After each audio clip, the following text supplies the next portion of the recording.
서울의 밤은 언제나처럼 화려한 불빛과 함께 깊어가고 있었다. 한강의 야경이 한눈에 내려다 보이는 강남의 한 최고급 펜트하우스. 그곳에서는 매주 금요일 밤이면 아주 은밀하고도 특별한 파티가 열렸다. 파티의 주최자는 이제 막 30 중반을 넘긴 젊고 유능한 사업가 이강준이었다. 그는 훤칠한 키에 조각 같은 외모, 그리고 사람을 끌어당기는 묘한 매력까지 겸비한, 그야말로 흠잡을 데 없이 완벽해 보이는 남자였다.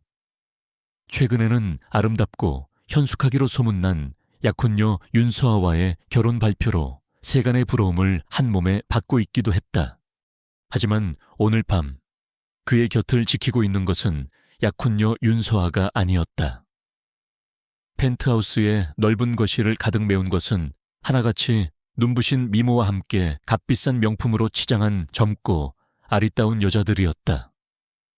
그들은 마치 한 떨기 요염한 꽃들처럼 저마다의 매력을 한껏 뽐내며 이강준의 주위를 맴돌았고, 그의 그 작은 손짓 하나, 눈빛 하나에도 민감하게 반응하며 까르르 웃음을 터뜨리곤 했다. 술과 향수 냄새, 그리고 미녀들의 그 뜨거운 열기가 뒤섞인 파티의 분위기는 시간이 지날수록 점점 더 퇴폐적이고 또 농밀하게 무르익어가고 있었다. 강준 씨, 오늘따라 유난히 더 멋있어 보이시네요. 혹시 무슨 좋은 일이라도 있으셨어요? 한 여자가 요염한 몸짓으로 그의 팔에 자신의 풍만한 가슴을 슬쩍 비비며 속삭였다. 글쎄, 좋은 일이라면 좋은 일이지. 곧 결혼을 하게 되었거든. 이강준은 여자의 그 노골적인 유혹을 애써 외면하지 않은 채 오히려 즐기는 듯한 표정으로 대답했다. 어머, 정말요? 그럼 저희는 이제 강준 씨 못 보는 거예요. 너무 아쉬운데. 여자의 목소리에는 아쉬움과 함께 질투심이 묻어났다.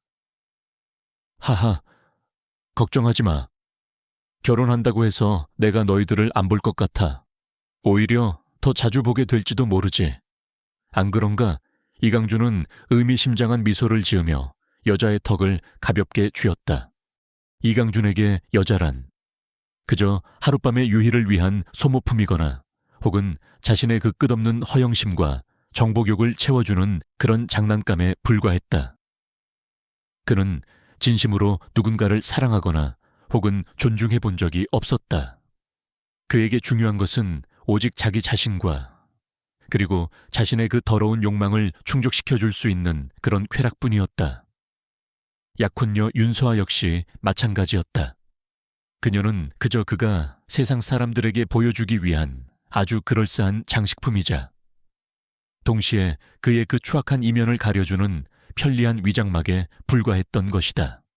한편 그 시각, 파티가 열리고 있는 그 펜트하우스 건너편 낡은 빌라 옥상에서는 사립탐정이자 전직 강력계 형사 출신인 박지훈이 고성능 망원 카메라로 그들의 모든 움직임을 은밀히 감시하고 있었다. 그는 얼마 전 익명의 제보자로부터 이강준의 그 문란한 사생활과 함께 그가 운영하는 회사의 불법적인 자금 흐름에 대한 첩보를 입수하고 그의 뒤를 비밀리에 캐고 있는 중이었다. 이강준, 저 자식 보기보다 훨씬 더 쓰레기였군. 박지훈은 낮게 읊조리며 카메라 셔터를 눌렀다.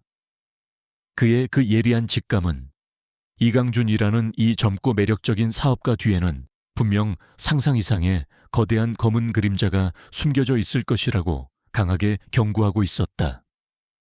그리고 그 그림자의 실체를 밝혀내는 것이 바로 지금 그에게 주어진 가장 중요하고 또 위험한 임무였다. 박지훈은 원래 경찰대학을 우수한 성적으로 졸업하고 강력계에서 촉망받는 형사로 이름을 날렸었다. 하지만 몇 년 전 그가 수사하던 대형 비리 사건의 배후에 있던 거물 정치인의 압력으로 인해 억울하게 옷을 벗어야만 했고, 그 후로는 이렇게 사립탐정 사무실을 운영하며 근근히 생계를 이어가고 있었다. 비록 지금은 초라한 신세였지만 그의 가슴 속에는 여전히 정의를 향한 뜨거운 불꽃이 꺼지지 않고 타오르고 있었다. 그리고 이강준 사건은 어쩌면 그에게 다시 한번 세상의 불의와 맞서 싸울 수 있는 그런 기회를 제공해 줄 수 있을지도 모른다는 그런 막연한 기대감을 품게 했다.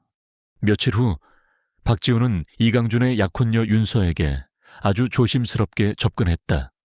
그는 자신이 사립탐정이라는 신분은 숨긴 채 그저 이강준의 오랜 사업 파트너 중 한 명이라고 자신을 소개하고는 그녀에게 이강준의 그 문란한 사생활과 함께 그가 운영하는 회사의 그 불법적인 자금 운영 실태에 대해 아주 은밀하게 경고해 주었다. 윤서아 씨, 제가 지금 드리는 말씀이 서아 씨에게는 너무나도 충격적이고 또 믿기 어려운 이야기일 수도 있다는 거 잘 알고 있습니다. 하지만 저는 서아 씨가 더 이상 이강준이라는 그 위선적인 남자에게 속아서 불행한 결혼 생활을 하게 되는 것을 원치 않습니다. 부디 제 말을 믿고 지금이라도 그와의 관계를 다시 한번 진지하게 생각해 보시길 바랍니다. 윤서아는 박지훈의 그 갑작스러운 이야기에 처음에는 너무나도 큰 충격을 받은 듯 아무런 말도 하지 못했지만 이내 그의 그 진심 어린 눈빛과 함께 그가 제시한 몇 가지 간접적인 증거들을 보고는 조금씩 흔들리기 시작했다. 사실 그녀 역시도 최근 들어 이강준의 그 잦은 외박과 의심스러운 행동들에 대해 어렴풋이나마 이상한 낌새를 느끼고 있었기 때문이었다. 하지만 그녀는 애써 그런 불안감을 외면하며 그저 그를 맹목적으로 믿고 또 사랑하려 했던 것이다. 제가 어떻게 하면 좋을까요? 윤서아는 떨리는 목소리로 박지훈에게 물었다. 그녀의 그 커다란 눈망울에는 이미 두려움과 함께 깊은 절망감이 가득 차 있었다. 우선은 너무 성급하게 행동하지 마시고 당분간은 아무것도 모르는 척 이강준 씨를 평소처럼 대하십시오. 그리고 제가 드린 이 자료들을 바탕으로 서아 씨 스스로가 그의 그 추악한 진실을 직접 한번 확인해 보시는 것이 좋을 것 같습니다. 만약 제 도움이 필요하시다면 언제든지 이 번호로 연락 주시고요. 박지훈은 자신의 명함을 건네며 그녀를 안심시켰다. 그날부터 윤서아의 그 지옥 같은 고민이 시작되었다. 그녀는 박지훈이 건네준 그 자료들을 보면서도 차마 그 모든 것을 다 사실로 받아들일 수가 없었다. 자신이 그토록 사랑하고 또 믿었던 그 남자가 어떻게 자신에게 이렇게까지 끔찍한 배신을 할 수가 있단 말인가. 하지만 동시에 그녀는 더 이상 이강준의 그 위선적인 가면 뒤에 숨겨진 그 추악한 진실을 외면할 수도 없었다. 그녀는 밤마다 악몽에 시달렸고 낮에는 아무것도 손에 잡히지 않았다. 그녀의 그 아름다웠던 얼굴에서는 웃음기가 사라졌고 그 자리에 깊은 수심과 함께 처절한 고뇌만이 가득 들어차기 시작했다. 그리고 마침내 그녀는 아주 어렵고 또 힘든 결정을 내렸다. 자신의 모든 것을 걸고서라도 이강준의 그 더러운 실체를 만천에 드러내고 그를 법의 심판대에 세우고야 말겠다고. 그리고 그를 향한 자신의 그 어리석었던 사랑 또한 이제는 아주 깨끗하게 정리하겠다고. 그녀의 그 순수했던 눈빛이 어느새 차갑고도 단호한 결의로 빛나기 시작하고 있었다. 그녀의 그 길고도 험난한 복수극은 이제 막 그 서막을 올리고 있었던 것이다. 박지훈의 그 충격적인 경고 이후 윤서아의 삶은 송두리째 흔들리기 시작했다. 그녀가 그토록 사랑하고 또 굳게 믿었던 약혼자 이강준이 사실은 아주 추악하고 또 더러운 이중 생활을 하고 있을지도 모른다는 그 끔찍한 의심은 마치 독버섯처럼 그녀의 마음속 깊은 곳에서부터 아주 빠르게 번져나가고 있었다. 그녀는 애써 그런 불안감을 외면하려 했지만 한번 피어오른 그 의욕의 불씨는 좀처럼 쉽게 사그라지지 않았다. 그녀는 박지훈이 건네준 그 익명의 제보 자료들을 몇 번이고 다시 읽어보았다. 그 안에는 이강준이 매주 금요일 밤마다 자신의 그 호화로운 펜트하우스에서 수많은 젊고 아름다운 여자들과 함께 아주 문란하고 또 퇴폐적인 비밀 파티를 벌이고 있다는 그런 내용들이 아주 상세하게 적혀 있었다. 그리고 그 파티에는 정재계의 유력 인사들과 함께 심지어는 이름만 대면 알만한 유명 연예인들까지도 다수 참석한다는 그런 믿기 어려운 이야기까지도 포함되어 있었다. 서한은 처음에는 그 모든 것을 다 거짓이라고, 이강준을 음해하려는 어떤 악의적인 세력의 비열한 공작일 뿐이라고 그렇게 애써 스스로를 위안하려 했다. 하지만 박지훈의 그 진심 어린 눈빛과 함께 그가 제시했던 몇 가지 간접적인 증거들은 그녀의 그런 믿음을 아주 조금씩 그리고 아주 잔인하게 뒤흔들어 놓고 있었다. 그리고 무엇보다도 최근 들어 부쩍 잦아진 이강준의 그 수상쩍은 외박과 의심스러운 행동들이 그녀의 그 불안감을 더욱더 증폭시키고 있었다. 강준 씨, 혹시 오늘 저녁에도 또 늦어요. 서한은 애써 아무렇지도 않은 척 최대한 밝고 명랑한 목소리로 이강준에게 물었다. 아, 미안해. 서아야. 오늘 내가 아주 중요한 바이어랑 저녁 약속이 있어서 말이야. 아마 오늘도 밤늦게나 들어갈 수 있을 것 같아. 그러니까 너무 기다리지 말고 먼저 자고 있도록 해. 알았지? 이강준은 평소와 다름없이 아주 다정하고 또 부드러운 목소리로 대답했지만 서한은 그의 그 목소리 뒤에 숨겨진 어떤 차가운 위성 같은 것을 어렴풋이나마 느낄 수 있었다. 그날 밤 서한은 이강준 몰래 그의 뒤를 밟기로 결심했다. 만약 박지훈의 그 모든 말들이 사실이라면 오늘 밤 그의 그 펜트하우스에서는 어김없이 그 추악한 비밀 파티가 벌어지고 있을 터였다. 그리고 그녀는 자신의 두 눈으로 직접 그 진실을 확인해야만 했다.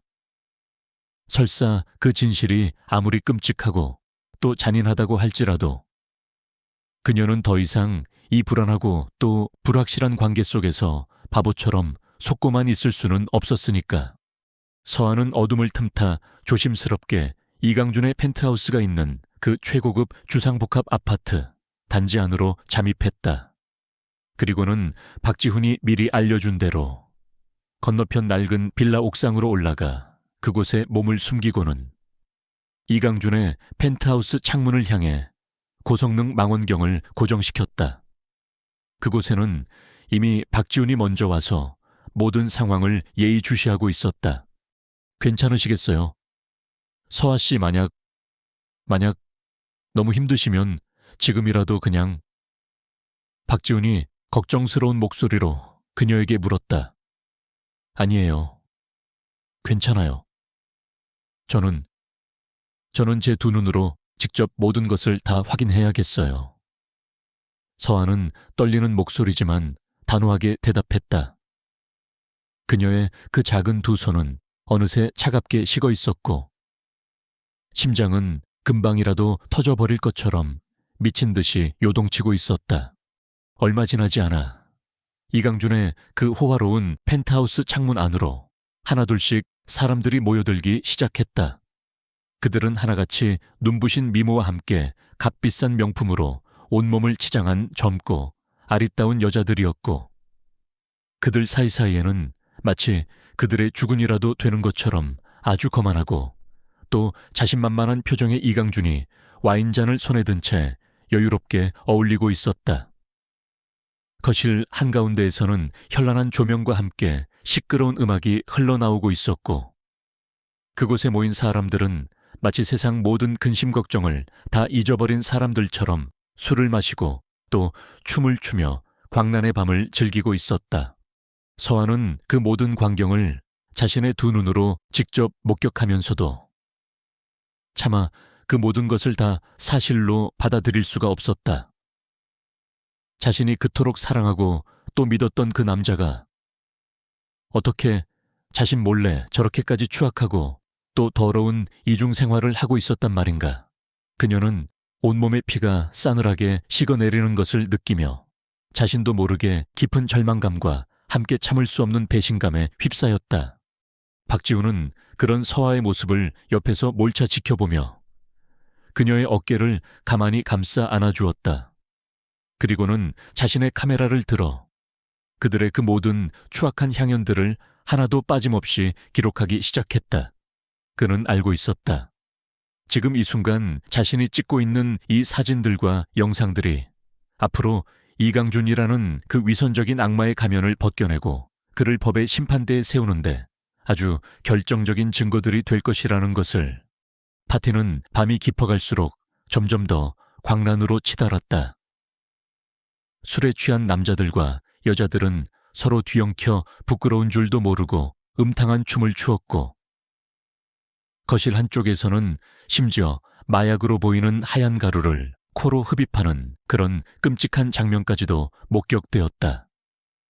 그리고 그 모든 광란의 중심에는 언제나처럼 이강준이 있었다. 그는 마치 이 모든 것을 다 지배하는 악마의 화신이라도 되는 것처럼 아주 만족스럽고 또 비열한 미소를 지으며 그 모든 광경을 즐기고 있었다. 바로 그때 파티장 한쪽 구석에서 갑자기 날카로운 비명 소리와 함께 격렬한 다툼이 벌어지기 시작했다. 술에 취한 어떤 남자가 한 젊은 여자의 손목을 거칠게 잡아끌며 강제로 추행하려 했고, 여자는 필사적으로 저항하며 도움을 요청하고 있었던 것이다. 하지만 주변의 그 어떤 누구도 그녀를 도와주려 하지 않았고, 오히려 그 광경을 재미있다는 듯이 희죽거리며 지켜보고만 있을 뿐이었다. 이강준 역시 마찬가지였다.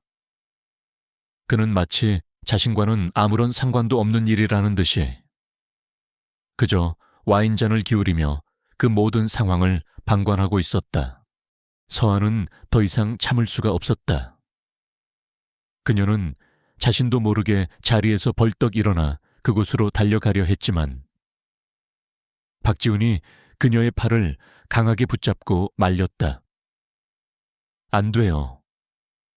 서아 씨, 지금 당신이 저곳으로 뛰어드는 건 너무 위험해요. 저놈들은 인간이 아니라 짐승들이라고요. 하지만 저대로 그냥 내버려 둘 수는 없잖아요. 저 여자 너무 불쌍하단 말이에요. 서아는 울부짖으며 박지훈의 손을 뿌리치려 했다. 진정해요. 서아 씨, 우리가 지금 할 수 있는 최선은 이 모든 증거들을 최대한 많이 확보해서 저놈들을 전부 다 법의 심판대에 세우는 것뿐이에요. 그러니 제발 지금은 좀 더 참고 기다려줘요. 네. 박지훈의 그 간절한 설득에 서아는 결국 눈물을 머금고 다시 자리에 주저앉을 수밖에 없었다. 그녀는 무력감과 함께 깊은 죄책감을 느껴야만 했다. 자신이 조금만 더 용기가 있었더라면 어쩌면 저 불쌍한 여자를 구해낼 수도 있었을 텐데. 하지만 그녀는 그러지 못했다. 그녀는 그저 이 모든 끔찍한 현실 앞에서 한없이 작고 또 나약한 존재일 뿐이었다. 얼마나 시간이 흘렀을까. 파티는 마침내 그 광란의 끝을 향해 치닫고 있었고, 술과 마약에 취한 사람들은 하나둘씩 정신을 잃고 바닥에 쓰러지거나 혹은 서로 뒤엉켜 잠이 들기 시작했다. 이강준 역시 만취한 상태로 어떤 젊은 여자의 어깨에 기대어 소파 위에서 깊은 잠에 빠져 있었다. 박지훈은 바로 지금이 절호의 기회라고 판단했다. 그는 서에게 잠시만 기다리라고 말한 뒤 아주 능숙하고 또 신속한 몸놀림으로 펜트하우스 내부로 잠입했다. 그리고는 깊은 잠에 빠져있는 이강준의 그 양복 안주머니에서 그의 지갑과 휴대폰을 몰래 빼내고 또 그의 서재로 보이는 방 안으로 들어가 책상 위에 놓여있던 노트북과 함께 몇몇 의심스러운 서류 뭉치들을 챙겨 나오는데 성공했다. 모든 것이 순식간에 벌어진 일이었다. 박지훈은 다시 옥상으로 돌아와 서아와 함께 그곳을 빠져나왔다. 그의 손에는 어쩌면 이강준의 그 모든 추악한 범죄들을 만천해 드러낼 수 있는 아주 결정적인 증거들이 굳게 쥐어져 있었다. 그리고 서아의 마음속에는 이제 더 이상 이강준에 대한 그 어떤 미련이나 혹은 애정조차 남아있지 않았다. 오직 그를 향한 깊은 혐오감과 함께 반드시 그를 법의 심판대에 세우고야 말겠다는 그런 차가운 복수심만이 불타오르고 있을 뿐이었다. 그녀의 그 순수했던 사랑은 그렇게 처참하게 배신당하고 또 짓밟혀버렸던 것이다.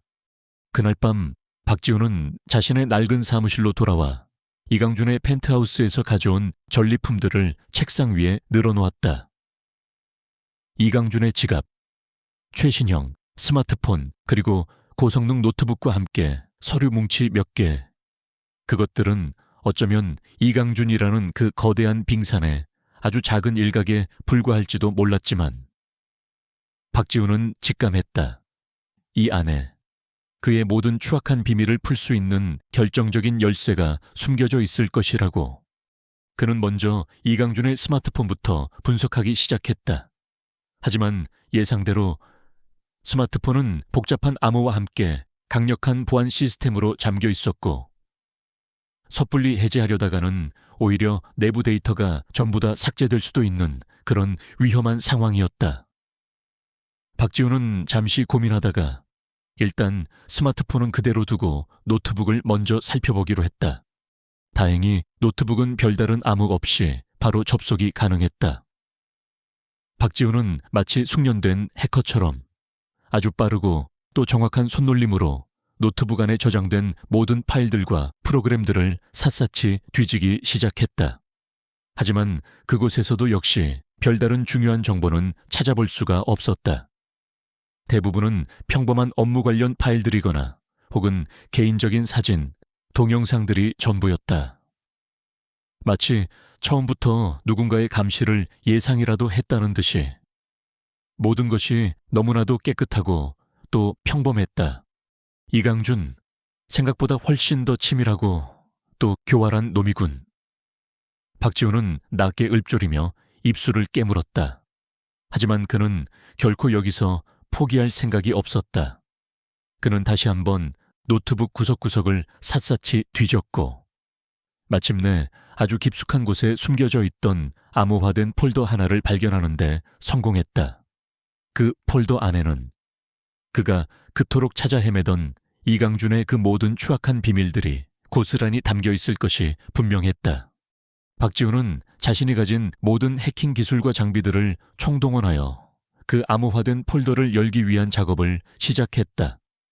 몇 시간 동안의 숨막히는 사투 끝에 마침내 암호가 풀리고 폴더가 열리는 그 순간 박지훈은 자신의 두 눈을 의심하지 않을 수 없었다. 그 안에는 이강준이 그동안 저질러왔던 온갖 불법적인 사업거래 내역들과 함께 정관계 유력 인사들에게 정기적으로 거액의 뇌물을 상납해왔다는 그런 내용이 담긴 비밀 장부, 그리고 그가 운영하는 여러 유령 회사들을 통해 천문학적인 규모의 검은 자금을 돈세탁하고 또 해외로 빼돌려왔다는 그런 끔찍한 내용들이 아주 상세하게 기록되어 있었던 것이다. 그것은 단순한 개인의 비리나 혹은 문란한 사생활의 수준을 이미 한참이나 넘어선 대한민국 사회 전체를 뒤흔들 수도 있는 그런 엄청난 규모의 권력형 범죄 네트워크의 실체였다. 박지훈은 온몸에 소름이 돋는 것을 느끼며 즉시 그 모든 자료들을 자신의 외장하드에 복사하기 시작했다. 그리고 동시에 그는 이강준이라는 그 젊고 매력적인 사업가의 가면 뒤에 숨겨진 그 악마적인 본색에 깊은 혐오감과 함께 참을 수 없는 분노를 느껴야만 했다. 한편 그 시각 이강준은 자신의 펜트하우스에서 뒤늦게 자신의 지갑과 스마트폰 그리고 노트북이 감쪽같이 사라졌다는 그 사실을 깨닫고는 길길이 날뛰고 있었다. 그는 지난밤 자신이 너무 많은 술을 마시는 바람에 잠시 정신을 잃었던 그 사이에 누군가가 자신의 집에 몰래 침입하여 그 모든 것들을 훔쳐갔을 것이라고 짐작했다. 하지만 대체 누가 그리고 또 어떤 목적으로 그런 대담한 짓을 저질렀는지에 대해서는 전혀 감을 잡을 수가 없었다. 그는 먼저 자신의 모든 인맥을 총동원하여 지난밤 파티에 참석했던 모든 사람들의 그 행적을 샅샅이 뒷조사하기 시작했다. 그리고 동시에 그는 자신이 가진 모든 힘과 권력을 이용하여 자신의 그 사라진 물건들을 찾아내기 위해 혈안이 되어 있었다. 만약 그 안에 담긴 그 비밀 정보들이 세상 밖으로 새어나가기라도 한다면 그가 그동안 어렵게 쌓아 올렸던 그 모든 것들이 한순간에 물거품처럼 사라져버릴 수도 있는 그런 절체절명의 위기 상황이었으니까 이강준의 그 광적인 수색 작업은 며칠 밤낮을 가리지 않고 계속되었고 그 과정에서 그의 그 잔인하고 또 무자비한 본성이 조금씩 드러나기 시작했다. 그는 자신의 그 작은 의심이라도 사는 사람은 가차없이 잡아들여 고문하고 또 협박했으며 그 과정에서 몇몇 무고한 사람들까지도 그의 그 광기에 희생되어야만 했다. 도시는 마치 보이지 않는 공포에 휩싸인 듯 그의 그 미친 듯한 폭주를 그저 숨죽여 지켜보고만 있을 뿐이었다. 그리고 마침내 이강준의 그 예리한 수사망은 아주 조금씩 그리고 아주 서서히 박지훈의 그 턱 밑까지 다가오고 있었다. 그는 박지훈이라는 그 이름 없는 사립 탐정이 최근 자신과 관련된 어떤 정보들을 캐고 다닌다는 그런 불길한 첩보를 입수했던 것이다. 그리고 그는 직감했다. 어쩌면 자신의 그 모든 것을 훔쳐간 그 대담한 좀도둑이 바로 저 박지훈이라는 하찮은 놈일지도 모른다는 것을. 이강준은 즉시 자신의 가장 충직한 수하들을 시켜 박지훈의 사무실과 집 주변을 철저하게 감시하도록 지시했다. 그리고 동시에 그는 박지훈에게 아주 은밀하고 또 위협적인 경고 메시지를 보내기 시작했다. 네가 지금 가지고 있는 그것들을 당장 나에게 가져오지 않으면 네 목숨은 물론이고 네 주변 사람들까지도 전부 다 무사하지 못할 것이다. 하는 그런 식의 살벌한 협박이었다. 박지훈은 이강준의 그 노골적인 협박에도 조금도 흔들리거나 혹은 두려워하지 않았다. 오히려 그는 더욱더 침착하고 또 대담하게 자신이 확보한 그 결정적인 증거들을 가지고 이강준의 그 추악한 가면을 벗겨내기 위한 마지막 방역을 준비하고 있었다. 그는 알고 있었다. 이것은 더 이상 물러설 곳이 없는 아주 위험하고 또 외로운 싸움이 될 것이라는 것을. 하지만 그는 결코 포기할 생각이 없었다.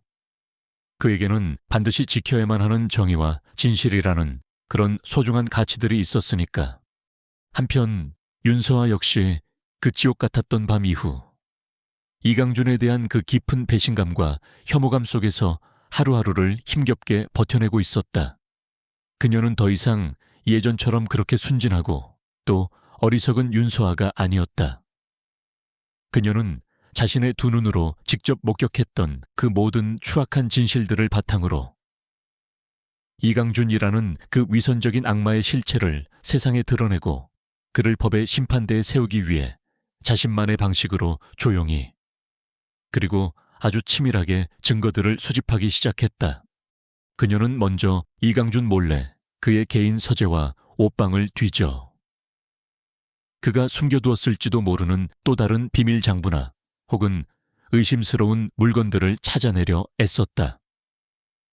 그리고 가끔씩 이강준의 그 회사 동료들이나 혹은 사업 파트너들을 우연히 만나는 자리에서는 아주 교묘하고 또 자연스러운 방법으로 그들에게서 이강준과 관련된 이런저런 정보들을 떠보기도 했다.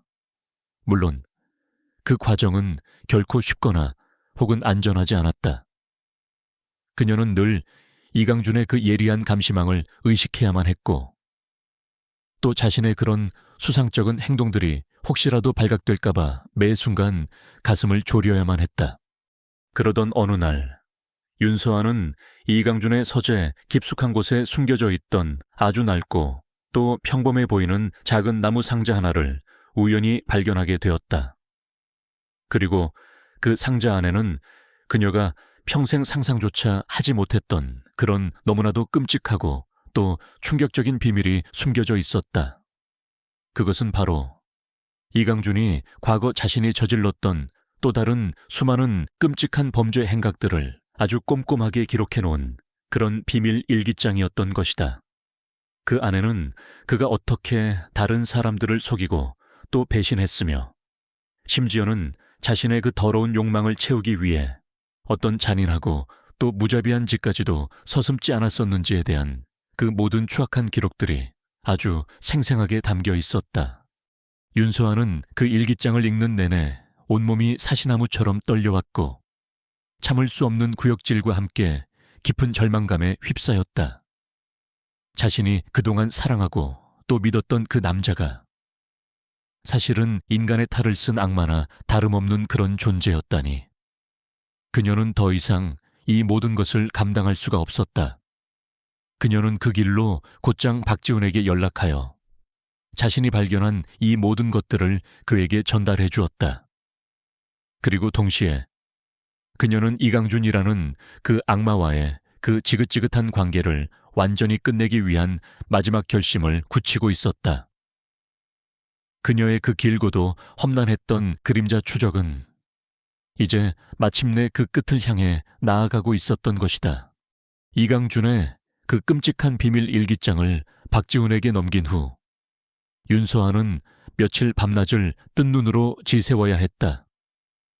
자신이 그토록 사랑하고 또 믿었던 한 남자의 그 추악하고도 더러운 실체를 직접 확인했다는 그 충격과 함께 앞으로 자신이 무엇을 어떻게 해야 할지에 대한 그 깊은 고뇌와 갈등 때문이었다. 이대로 모든 것을 다 덮고 조용히 그의 곁을 떠나야 할까? 아니면 용기를 내어 그의 모든 죄악을 만천해 폭로하고 그를 법의 심판대에 세워야 할까? 그녀는 그 어떤 선택도 쉽사리 내릴 수가 없었다. 만약 그녀가 모든 것을 다 덮고 조용히 떠난다면 이강준은 앞으로도 계속해서 자신의 그 위선적인 가면 뒤에 숨어서 또 다른 수많은 사람들을 속이고 또 그들의 인생을 망가뜨릴 것이 분명했다. 하지만 만약 그녀가 그의 모든 죄악을 폭로하려 한다면 그녀 자신 또한 그 과정에서 엄청난 위험과 함께 씻을 수 없는 상처를 입게 될지도 모르는 일이었다. 이강준은 그녀가 생각했던 것보다 훨씬 더 교활하고 또 잔인한 인간이었고 만약 자신의 비밀이 탄로날 위기에 처한다면 무슨 짓이든 저지를 수 있는 그런 인간 말종이었으니까 서아는 박지훈과 함께 자신이 앞으로 나아가야 할 그 길에 대해 아주 오랫동안 그리고 아주 진지하게 의논했다. 박지훈은 그녀에게 그 어떤 것도 강요하거나 혹은 재촉하지 않았다. 그저 몰차 그녀의 모든 이야기를 들어주고 또 그녀가 어떤 결정을 내리든 끝까지 그녀를 지지하고 또 도와줄 것이라고 약속할 뿐이었다. 그의 그 따뜻한 위로와 격려 속에서 서아는 아주 조금씩 용기를 내기 시작했다. 그리고 마침내 그녀는 아주 어렵고 또 힘든 결정을 내렸다. 그녀는 더 이상 침묵하거나 혹은 도망치지 않기로 했다. 설사 그 과정에서 자신이 모든 것을 다 잃게 된다고 할지라도 그녀는 기꺼이 그 모든 위험을 감수하고 이강준이라는 그 악마와 맞서 싸워 그의 모든 죄악을 세상에 드러내고 그를 법의 심판대에 세우기로 굳게 결심했던 것이다. 그리고 그것이 바로 자신이 그에게서 받았던 그 처절한 배신감과 상처에 대한 유일한 복수이자 동시에 또 다른 무고한 피해자들이 생겨나는 것을 막을 수 있는 유일한 방법이라고. 그녀는 그렇게 굳게 믿기로 했다. 하지만 그녀의 그 단호한 결심이 채 실행에 옮겨지기도 전에 전혀 예상치도 못했던 아주 끔찍하고도 비극적인 사건이 발생하고야 말았다. 이강준의 그 수많은 비밀 연인들 중 한 명이자 최근 그에게 가장 많은 총애를 받고 있었던 것으로 알려진 젊고 아름다운 모델 지망생 한지민이 어느 날 밤 자신의 그 호화로운 오피스텔에서 온몸이 칼에 난자당한 채 싸늘한 시신으로 발견되었던 것이다. 사건 현장은 그야말로 참혹했다. 바닥과 벽면에는 온통 붉은 피가 흥건하게 낭자했고 방 안의 모든 가구들과 물건들은 마치 격렬한 몸싸움이라도 벌인 것처럼 어지럽게 부서지고 또 흩어져 있었다. 그리고 그 한가운데 한때는 그토록 아름답고 또 요염했던 한지민은 이제 더 이상 인간의 형상이라고는 믿기 어려울 만큼 끔찍하고 또 처참한 모습으로 그렇게 차갑게 식어 있었다. 경찰은 즉시 수사에 착수했지만 사건 현장에서는 그 어떤 결정적인 증거나 혹은 단서도 발견되지 않았다. 범인은 아주 치밀하고 또 교묘하게 자신의 모든 흔적을 지워버린 듯했고 사건은 처음부터 미궁 속으로 빠져드는 듯했다. 하지만 박지훈과 윤서아는 직감했다. 이 끔찍한 살인사건의 배후에는 분명 이강준이 깊숙이 연루되어 있을 것이라고. 어쩌면 한지민은 이강준의 그 어떤 추악한 비밀을 알게 되었거나 혹은 그에게 버림받을 것을 두려워한 나머지 그를 협박하려다가 오히려 그에게 잔인하게 살해당한 것일지도 모른다는 그런 불길한 추측이었다. 박지훈은 즉시 자신이 그동안 수집해왔던 이강준과 관련된 모든 자료들을 담당 형사에게 넘겨주었고 윤서아 역시 자신이 알고 있는 모든 사실들을 경찰에 진술했다. 그리고 그들의 그 결정적인 제보와 증언들을 바탕으로 경찰은 마침내 이강준을 한지민 살인사건의 가장 유력한 용의자로 특정하고 그에 대한 본격적인 수사를 시작했다. 하지만 이강준은 조금도 당황하거나 혹은 흔들리는 기색을 보이지 않았다. 그는 오히려 자신이야말로 이 사건의 가장 큰 피해자 중 한 명이라며 자신을 의심하는 경찰과 언론에 대해 깊은 유감과 함께 분노를 표출했다.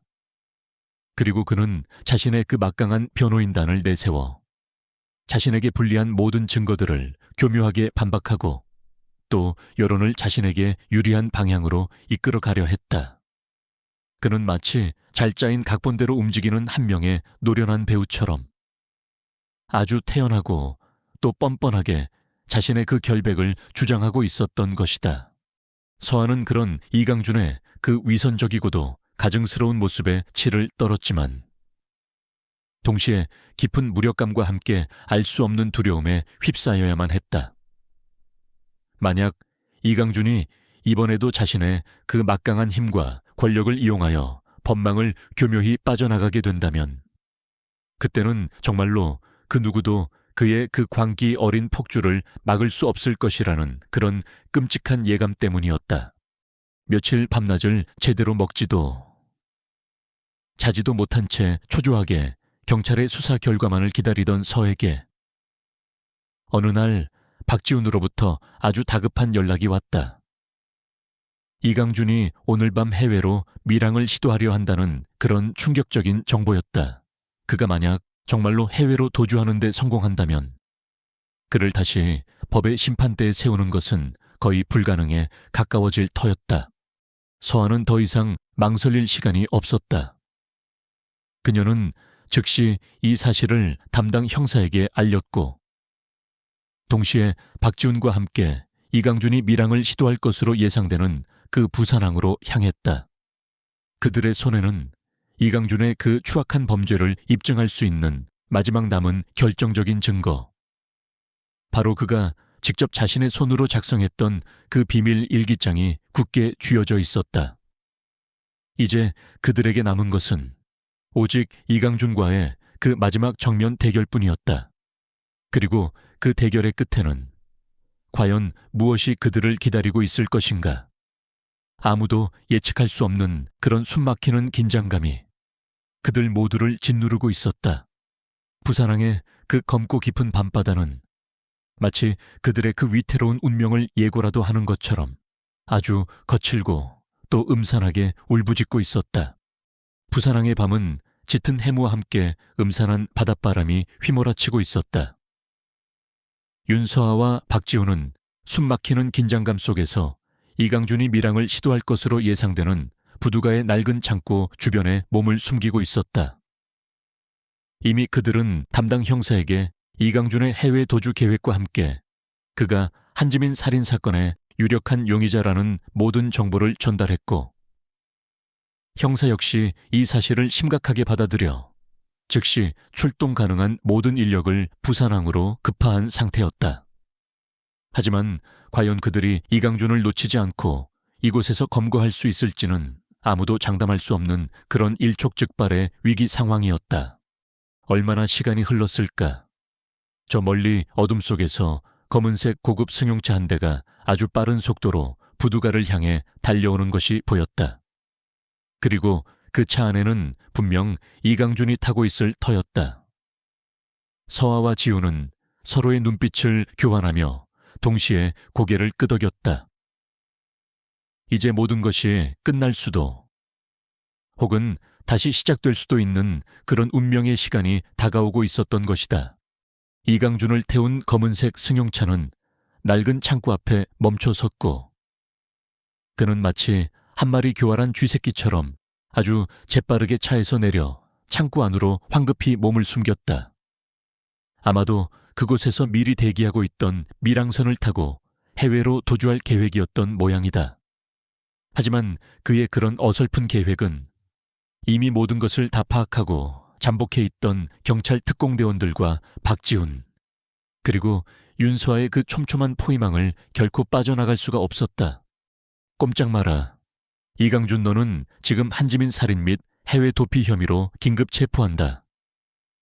창고 사방에서 수십 명의 중무장한 경찰 특공대원들이 일제히 들이닥치며 이강준을 향해 총구를 겨누었고, 박지훈과 윤수아 역시 그의 퇴로를 차단하며 앞을 가로막았다. 이강준은 눈앞에 펼쳐진 그 믿을 수 없는 광경에 잠시 넋을 잃은 듯 했지만, 이내 다시 한번 그 특유의 악마적인 미소를 지으며 마지막 발악을 하기 시작했다. 이게 다 무슨 쇼들이야.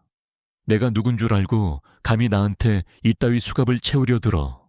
너희들 지금 당장 내 변호사한테 연락하지 않으면 아주 그냥 큰 코 다치게 될 줄 알아.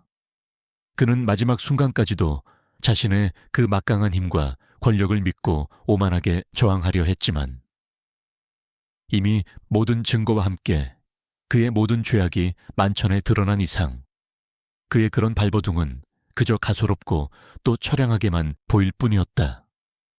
결국 그는 경찰 특공대원들의 그 강력한 물리력 앞에 힘없이 제압당하고 차가운 수갑을 찬 채 경찰서로 연행되었다.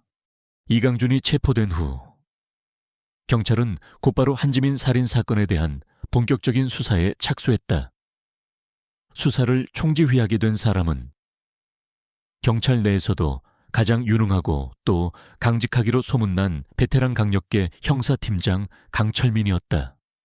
그는 박지훈과 윤수아가 제공한 그 모든 결정적인 증거 자료들과 함께 이강준의 그 비밀 일기장에 적혀있던 그 끔찍한 내용들을 바탕으로 이강준의 그 추악하고도 잔인한 범죄 행각들을 하나도 빠짐없이 낱낱이 파헤치기 시작했다. 하지만 이강준은 취조실에서도 여전히 자신의 모든 혐의를 완강하게 부인하며 조금의 반성이나 혹은 뉘우침도 보이지 않았다. 그는 오히려 자신이야말로 이 모든 사건의 가장 큰 피해자이며 한지민이 자신을 배신하고 다른 남자와 노란한 것에 격분하여 우발적으로 저지른 단순한 치정살인일 뿐이라고 그렇게 뻔뻔하게 항변했다. 그리고 그는 자신의 그 막강한 변호인단을 내세워 자신에게 불리한 모든 증거들을 교묘하게 반박하고 또 여론을 자신에게 유리한 방향으로 이끌어가려 했다. 그는 마치 잘 짜인 각본대로 움직이는 한 명의 노련한 배우처럼 아주 태연하고 또 뻔뻔하게 자신의 그 결백을 주장하고 있었던 것이다. 윤수아는 그런 이강준의 그 위선적이고도 가증스러운 모습에 치를 떨었지만 동시에 깊은 무력감과 함께 알 수 없는 두려움에 휩싸여야만 했다. 만약 이강준이 이번에도 자신의 그 막강한 힘과 권력을 이용하여 법망을 교묘히 빠져나가게 된다면 그때는 정말로 그 누구도 그의 그 광기 어린 폭주를 막을 수 없을 것이라는 그런 끔찍한 예감 때문이었다. 하지만 박지훈과 강철민 팀장은 결코 포기하지 않았다.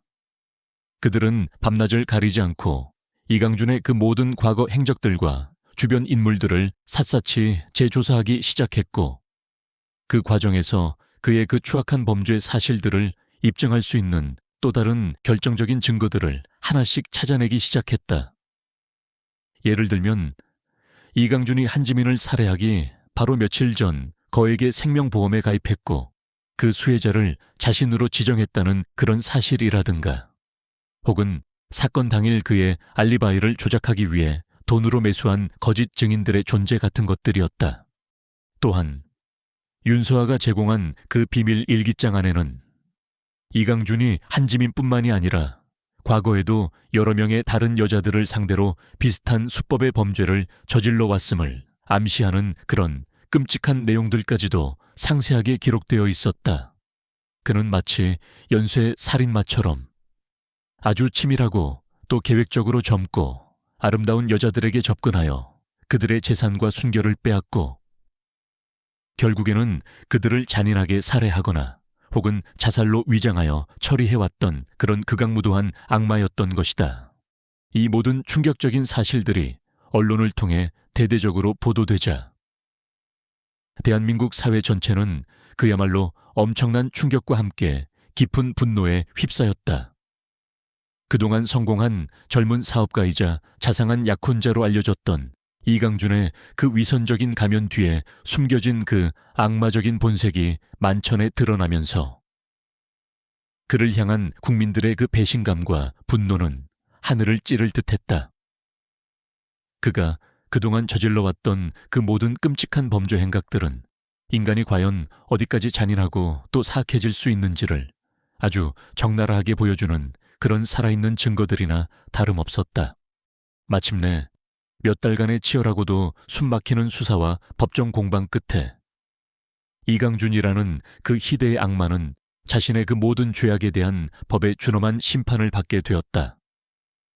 재판부는 그에게 적용될 수 있는 거의 모든 혐의들을 유죄로 인정하여 결국에는 사형이라는 법정 최고형을 선고했다. 그의 그 추악했던 인생은 그렇게 가장 비참하고도 당연한 종말을 맞이하게 된 것이었다. 모든 것이 다 끝난 후 윤서아는 박지훈과 함께 한강이 내려다 보이는 작은 언덕 위에 올랐다. 그녀의 마음속에는 이제 더 이상 이강준에 대한 그 어떤 미련이나 혹은 애정조차 남아있지 않았다. 오직 그를 향한 깊은 경멸과 함께 다시는 이 세상 그 누구도 그와 같은 끔찍한 악맥에 희생당하지 않기를 바라는 그런 간절한 마음만이 가득할 뿐이었다. 이제 정말 다 끝난 거겠죠? 서아가 낮은 목소리로 물었다. 네, 서아 씨. 이제 정말 다 끝났어요. 당신은 아주 용감하게 잘 해냈어요. 박지훈은 그런 그녀의 어깨를 따뜻하게 감싸 안으며 위로했다. 서아는 아무 말 없이 그저 저 멀리 반짝이는 서울의 야경을 가만히 내려다보고만 있었다. 그녀의 그 아름다운 두 눈에서는 자신도 모르게 뜨거운 눈물이 흘러내리고 있었다. 하지만 그 눈물은 더 이상 슬픔이나 혹은 절망의 눈물이 아니었다. 그것은 과거의 그 모든 아픔과 상처들을 깨끗이 씻어내고 이제 새로운 삶을 향해 다시 한번 용기 있게 나아가겠다는 그런 희망과 다짐의 눈물이었다. 그녀의 그 길고도 험난했던 악몽은 마침내 그 끝을 고하고 있었던 것이다. 그리고 그녀 앞에는 이제 새로운 새벽의 여명이 밝아오고 있었다. 이강준에 대한 재판은 대한민국 사회 전체의 뜨거운 관심 속에서 시작되었다. 그의 그 화려했던 과거와 그 뒤에 숨겨진 추악한 범죄 행각들은 연일 언론을 통해 대서특필되었고 국민들은 그의 그 파렴치하고도 잔인한 이중성에 경악과 분노를 금치 못했다. 법정안은 매일같이 방청객들로 가득 찼으며 그들은 숨죽인 채 이 희대의 악마가 과연 어떤 심판을 받게 될 것인지를 예의주시하고 있었다. 검찰은 박지훈과 윤서아가 제공한 그 결정적인 증거 자료들과 함께 이강준의 그 비밀 일기장에 적혀있던 그 끔찍한 내용들을 바탕으로 그의 모든 범죄 혐의들을 하나도 빠짐없이 법정에서 낱낱이 공개했다. 그가 지난 수십 년 동안 얼마나 많은 사람들을 속이고 또 배신했으며 자신의 그 더러운 욕망을 채우기 위해 어떤 잔인하고 또 무자비한 짓까지도 서슴지 않았었는지에 대한 그 모든 추악한 기록들이 마치 한 편의 공포 영화처럼 생생하게 펼쳐졌다. 그의 범죄는 단순한 사기나 횡령 수준을 이미 한참이나 넘어선 것이었다. 그는 아주 치밀하고 또 계획적으로 젊고 순진한 여성들에게 접근하여 그들의 재산과 순결을 빼앗고 결국에는 그들을 잔인하게 살해하거나 혹은 자살로 위장하여 처리해왔다는 그런 끔찍한 정황들이 속속들이 드러났다. 한지민 역시 그의 그 수많은 희생자들 중 한 명에 불과했던 것이다. 또한 그는 자신이 운영하는 여러 유령 회사들을 통해 천문학적인 규모의 불법 자금을 돈 세탁하고 또 해외로 빼돌려왔으며 그 과정에서 정관계의 유력 인사들에게 거액의 뇌물을 상납하며 자신만의 강력한 비호 세력을 구축해왔다는 그런 충격적인 사실들까지도 밝혀졌다. 하지만 이강준은 그 모든 명백한 증거들 앞에서도 조금의 반성이나 혹은 뉘우침도 보이지 않았다. 그는 오히려 자신이야말로 이 모든 사건의 가장 큰 피해자이며 자신을 둘러싼 이 모든 의혹들은 전부 다 자신을 음해하려는 어떤 거대한 세력의 비열한 공작일 뿐이라고 그렇게 뻔뻔하게 항변했다. 그의 그 교활한 언변과 위선적인 눈물 연기에 일부 배심원단과 방청객들은 잠시 혼란스러워하는 듯한 모습을 보이기도 했지만 그의 죄악을 입증하는 증거들은 너무나도 명백하고 또 확실했다. 그리고 마침내 이 재판의 가장 중요한 증인 윤서아가 증인석에 섰다. 그녀는 떨리는 목소리지만 그 어느 때보다도 더 단호하고 또렷한 눈빛으로 자신이 직접 겪고 또 목격했던 이강준의 그 모든 추악한 범죄 사실들을 하나도 빠짐없이 증언하기 시작했다. 그녀의 그 용기 있는 고백은 법정 안에 있는 모든 사람들에게 깊은 감동과 함께 뜨거운 눈물을 안겨주기에 충분했다. 그녀는 더 이상 과거의 그 나약하고 또 상처받았던 윤서아가 아니었다. 그녀는 이제 자신의 모든 것을 걸고 진실과 정의를 위해 싸우는 아주 용감하고 또 강인한 한 명의 투사였다. 저는 제가 사랑했던 그 남자가 이토록 끔찍한 악마였다는 그 사실을 아직도 다 믿을 수가 없습니다. 하지만 저는 더 이상 그의 그 추악한 위선과 거짓에 속아 넘어가지 않을 것입니다. 그리고 저와 같이 그에게 처참하게 희생당했던 그 모든 불쌍한 영혼들을 위해서라도 저는 반드시 그가 법에 준엄한 심판을 받도록 만들 것입니다. 윤서아의 그 절절한 외침은 법정 전체를 숙연하게 만들었다. 몇 주간에 걸친 치열하고도 숨막히는 법정 공방 끝에 마침내 재판부는 이강준에게 그의 그 모든 죄악에 대한 최종 판결을 내렸다. 그는 자신이 저지른 그 모든 끔찍한 범죄 혐의들이 전부 다 유죄로 인정되어 결국에는 사형이라는 법정 최고형을 선고받았다. 법정 아는 순간 우레와 같은 함성과 함께 눈물바다가 되었고 이강준은 그 자리에서 모든 것을 다 체념한 듯 힘없이 고개를 떨구었다. 그의 그 화려했던 가면은 완전히 벗겨졌고 이제 그에게 남은 것은 오직 차갑고 어두운 감옥 독방에서의 그 비참한 최후뿐이었다. 정의는 승리했고 진실은 마침내 그 빛을 보게 된 것이었다. 하지만 그 모든 것이 다 끝난 후에도 박지훈과 윤서아의 마음 한구석에는 여전히 어떤 알 수 없는 깊은 공허함과 함께 쉽게 지워지지 않을 깊은 상흔이 남아있었다. 그들은 이번 싸움에서 승리했지만 그 과정에서 너무나도 많은 것을 잃고 또 상처받아야만 했으니까 박지훈은 다시 평범한 사립 탐정으로서의 일상으로 돌아왔다. 하지만 그의 삶은 예전과는 분명 달라져 있었다. 그는 더 이상 과거의 그 아픈 상처에 얽매여 괴로워하거나 혹은 세상을 향해 냉소적인 시선만을 보내지는 않았다. 대신 그는 자신과 같이 힘없고 약한 사람들의 그 억울한 목소리에 더욱더 귀 기울여주고 그들의 그 아픈 상처를 따뜻하게 보듬어 안아주며 그들이 다시 한번 세상 밖으로 용기 있게 나아갈 수 있도록 돕는 그런 새로운 삶을 살아가기 시작했다. 그는 이번 사건을 통해 깨달았던 것이다.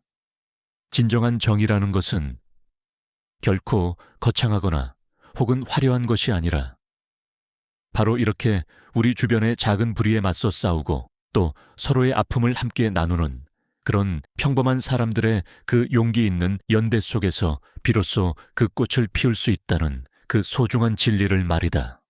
윤서아 역시 마찬가지였다.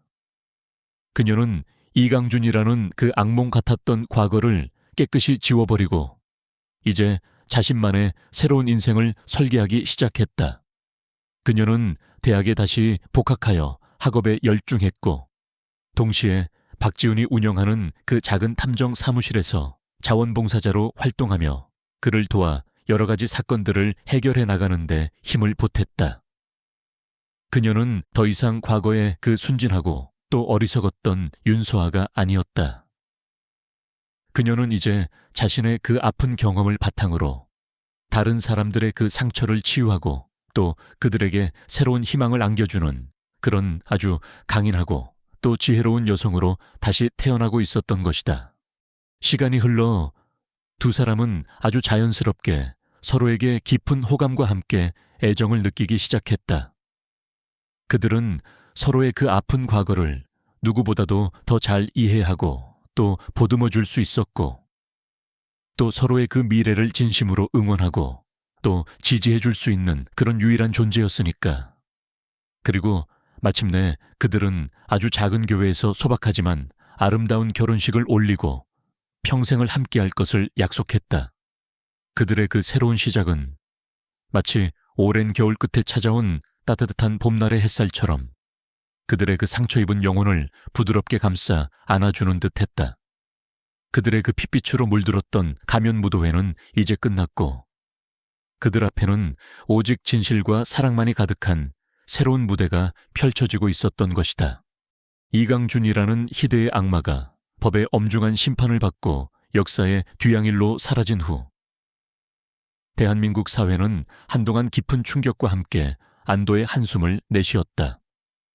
그의 그 끔찍하고도 추악했던 범죄 행각들은 사람들의 뇌리에서 쉽게 잊히지 않았고 신부의 탈을 쓴 악마 사건은 우리 사회에 만연한 물질 만능주의와 도덕적 해이가 얼마나 위험한 결과를 초래할 수 있는지를 보여주는 아주 씁쓸하고도 교훈적인 사례로 오랫동안 회자되었다. 그 사건의 중심에 있었던 윤서아와 박지훈은 모든 것이 다 끝난 후에도 한동안 그 지독했던 악몽의 그림자에서 완전히 벗어나지 못했다. 특히 윤서아는 이강준에게 당했던 그 배신감과 정신적인 충격으로 인해 한동안 심각한 우울증과 대인기피증에 시달려야만 했다. 하지만 그녀의 곁에는 언제나처럼 묵묵히 그녀를 지지하고 또 보듬어주는 박지훈이 있었고 그의 그 헌신적인 사랑과 따뜻한 보살핌 덕분에 그녀는 아주 조금씩 그리고 아주 천천히 마음의 상처를 치유해 나갈 수 있었다. 두 사람은 이강준 사건이 마무리된 지 약 1년 후 아주 작고 또 소박한 결혼식을 올렸다. 화려한 웨딩드레스나 혹은 값비싼 예물 같은 것은 없었지만 그들의 얼굴에는 그 어떤 신랑 신부보다도 더 진실되고 또 행복한 미소가 가득했다. 그들은 서로의 그 아픈 과거를 누구보다도 더 잘 이해하고 또 보듬어 줄 수 있었고 또 서로의 그 미래를 진심으로 응원하고 또 지지해 줄 수 있는 그런 유일한 존재였으니까 결혼 후 박지훈은 계속해서 사립탐정 사무실을 운영하며 자신과 같이 힘없고 억울한 사람들의 그 목소리에 귀 기울여주고 그들의 편에 서서 싸워나갔다.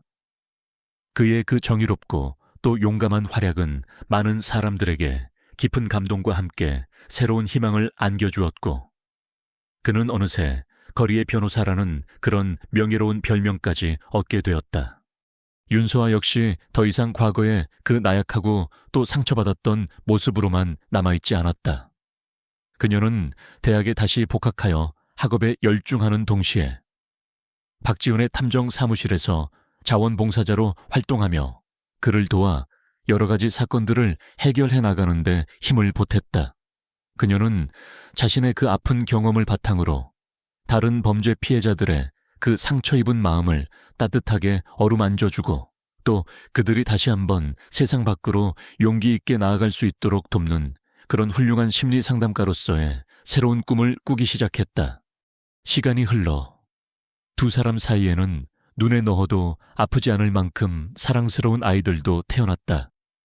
아이들의 그 해맑은 웃음소리는 과거 그들이 겪었던 그 모든 어둡고 또 고통스러웠던 기억들을 아주 깨끗하게 지워주는 그런 마법과도 같은 힘을 가지고 있었다. 그들은 더 이상 과거의 그 악몽에 얽매여 괴로워하거나 혹은 절망하지 않았다. 대신 그들은 서로의 그 따뜻한 사랑과 함께 아이들의 그 밝은 미래를 위해 하루하루를 감사하며 열심히 살아갔다. 가끔씩, 아주 가끔씩 윤서아는 이강준이라는 그 악마를 떠올리곤 했다. 그리고 그때마다 그녀의 마음 한구석에는 여전히 아주 작은 분노와 함께 알 수 없는 연민 같은 것이 교차하곤 했다. 그는 왜 그렇게까지 추악하고 또 어리석은 삶을 선택해야만 했을까? 만약 그가 조금이라도 다른 길을 선택했더라면 어쩌면 그 역시도 평범한 행복을 누릴 수 있었을지도 모를 일인데, 하지만 이미 모든 것은 다 지나간 과거일 뿐이었고 그녀는 더 이상 그의 그 불행한 운명에 대해 마음 아파하거나 혹은 동정하지 않기로 했다. 그가 저지른 그 모든 죄악의 대가는 이제 오롯이 그 자신만이 감당해야 할 몫이었으니까.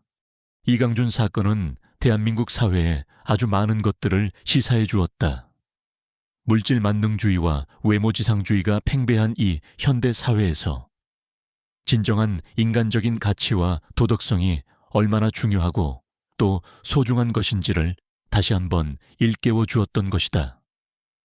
그리고 아무리 교활하고 또 강력한 악의 세력이라고 할지라도 결국에는 정의와 진실의 힘 앞에서는 속절없이 무너져 내릴 수밖에 없다는 그 평범하지만 위대한 진리 또한 다시 한번 증명해 주었다. 박지훈과 윤서아, 그들은 여전히 우리 주변의 평범한 이웃으로 살아가고 있다.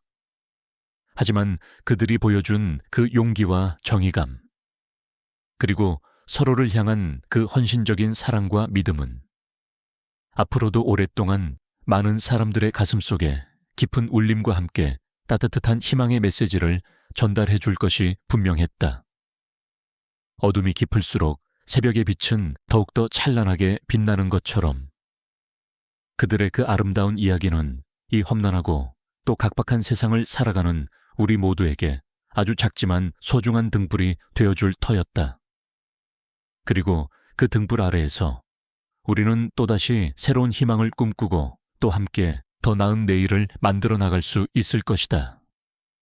왜냐하면 우리 모두의 마음속에는 아직 꺼지지 않은 정의와 사랑의 불꽃이 여전히 뜨겁게 타오르고 있을 테니까.